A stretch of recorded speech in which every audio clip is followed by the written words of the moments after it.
vous allez faire plaisir à nos auditeurs et à Roman Doduic qui aime beaucoup la variété française. Il nous l'a dit tout à l'heure. Vous allez nous interpréter ce matin les mots bleus de Christophe dans une très jolie version piano-voix. Voici Thierry Amiel en live, rien que pour vous sur Europe 1.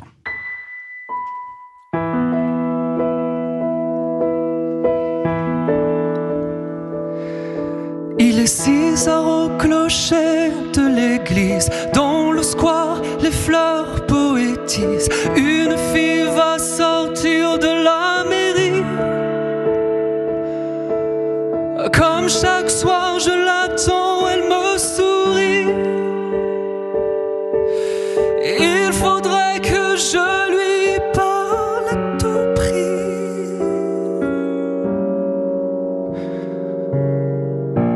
Je lui dirai les mots bleus, les mots qu'on dit avec les yeux. Parler me semble ridicule. Je m'élance et puis je recule devant une phrase inutile qui briserait l'instant fragile d'une rencontre, d'une rencontre. Je lui dirai les mots bleus, ceux qui rendent les gens heureux. Je l'appellerai sans la nommer.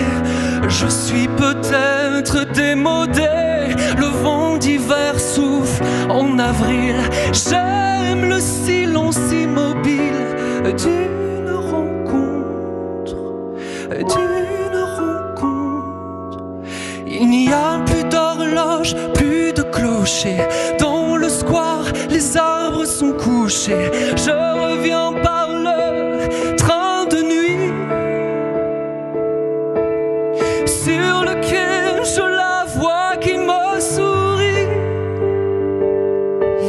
Il faudra bien qu'elle comprenne à tout prix.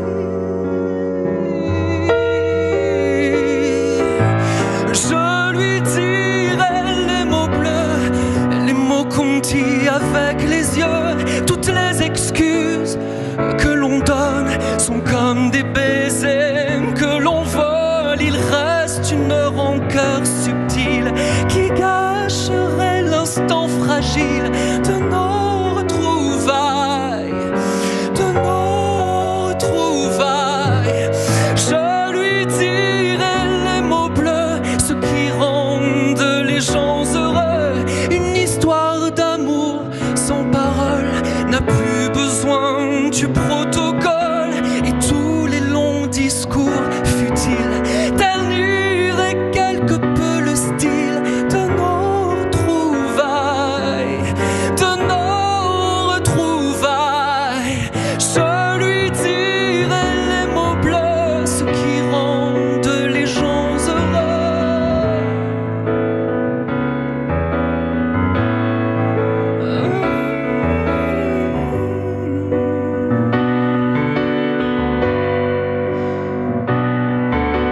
Tous les mots bleus, tous les mots bleus.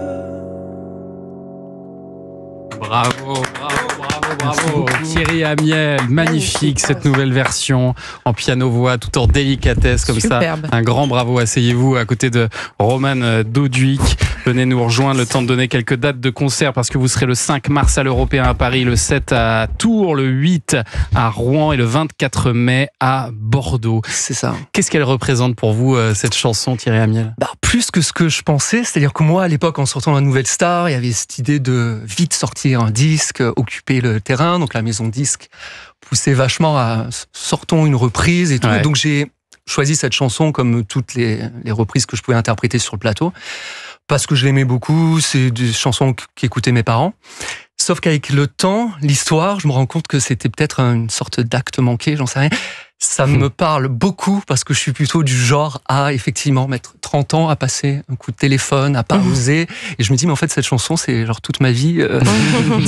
Voilà, pas oser, regarder, essayer. Dois-je appeler, dois-je pas appeler, tout ça. On sent en tout cas que vous la chantez avec tout votre cœur, tout votre corps même. Hein. Il y a vraiment un engagement quand vous chantez. Là, c'était le track, je pense. Ah, Mon corps, les petites vibrations, tout ça. C'est beau à voir, c'est très beau à voir. Et alors, donc, Thierry Amiel, vous n'avez pas gagné cette première saison de Nouvelle Star, mais c'est tout comme, hein, parce que vous avez sorti 4 albums, vendu 300 000 disques, ça a été un tremplin quand même, on peut le dire, formidable pour vous. Bah oui, j'ai changé de vie du jour au lendemain à l'âge de 20 ans. Ouais, voilà, moi j'avais pas 5 ans, j'avais 20 ans. Et bah oui, moi je vivais à Marseille, je me retrouve à Paris, et effectivement à sortir des disques, à être disque d'or, à faire des tournées. Obispo m'a aussi proposé un premier rôle dans une comédie musicale il y a 10 ans, donc c'est beaucoup d'aventures. Tout est allé très vite. On va l'écouter d'ailleurs, Adam et Ève, c'était Rien ne se finit. Rien ne se finit après nous.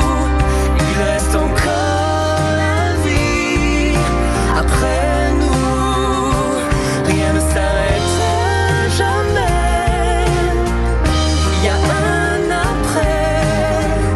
Partir n'est juste qu'un rendez-vous. Rien ne se finit, mais ça s'est fini un peu plus vite que prévu, hein, on peut le dire, cette comédie musicale. Ça a été un déchirement, c'est-à-dire que c'était un énorme spectacle qui a été super à Paris. Et de ce qu'on m'a dit, voilà, c'était trop lourd, et quand on devait partir en tournée, il fallait vraiment que tout soit complet pour que ce soit rentable, et donc c'était pas le cas. Donc ça s'est arrêté plus tôt que prévu. Mais ça reste un beau souvenir, il n'y a pas d'amertume. Pas du tout. Oui, non, moi ça a été un truc important dans ma vie, parce que j'ai toujours été seul, comme voilà aujourd'hui, à parler de mes chansons, mon travail. Et là, j'étais dans une troupe, donc c'était génial de colonie de vacances, quoi. Vous connaissez ça, Romane Doduic, le fait d'être seul sur scène aussi, et puis parfois de retrouver le plaisir d'être en groupe. Il y a un vrai hiatus là-dessus. Ah bah évidemment, je pense pour n'importe quel artiste, je pense que dans la chanson comme dans la comédie, il y a ce moment où on doit de toute façon se défendre tout seul, et en même temps, quand on a appris en groupe, et puis il y a un plaisir de retrouver l'esprit d'équipe, de toute façon. Et alors là, Thierry Amiel, vous revenez avec un projet plus intimiste, une tournée acoustique en piano-voix, la musique épurée, mais alors les décors sont assez surprenants. Vous n'avez pas choisi au hasard? Non, en fait, je voulais, quand j'ai fantasmé ces dates de concert, je voyais le piano à queue, juste piano-voix, et je me disais, il faudrait vraiment un écrin, quelque chose de beau, d'esthétique pour tout ça, et donc j'ai choisi des lieux atypiques. Donc il y a des cathédrales, mais il y a aussi, je suis passé à Montpellier, la plus ancienne fac de médecine de France. C'était un bâtiment trop beau.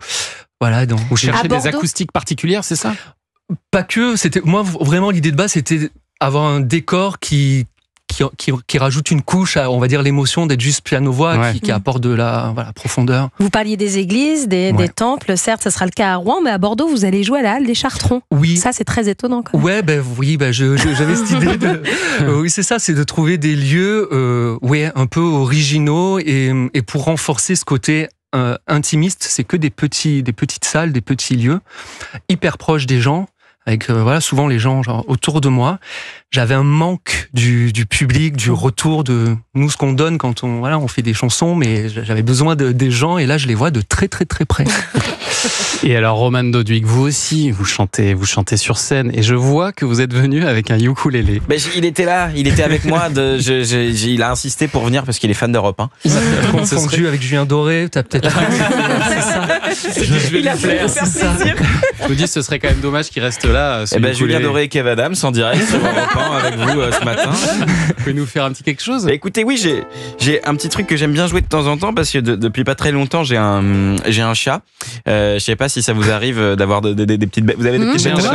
J'ai un chat. Ouais. En fait, je me suis rendu compte que autant le monde commençait à me respecter un petit peu, autant mon chat non. Jamais. Du coup, c'est une chanson pour mon chat. Ah. Pour lui, chez moi, c'est un resto. Je retrouve partout des boules de poils. Il a chié au fond du frigo pendant un repas familial. Mes amis le trouvent très beau alors qu'il se lèche le trou de balle. Il me coûte un bras en veto. J'aurais dû m'acheter un cheval.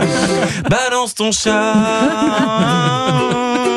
Paraît qu'il retombe sur ses pattes. Jette-le du 16e étage. Balance ton chat. C'est bien meilleur quand c'est plat. Balance ton chat. Laisse-moi le noyer. Sans lui, ma vie sera bien plus gaie. Paraît qu'ils en mangent au Japon. Je vois bien ce connard en bourguignon. C'est beaucoup d'amour. Hein. Voilà, il m'a pas regretté de m'avoir posé la question. Hein, Thomas? C'était plus joli, les mots bleus.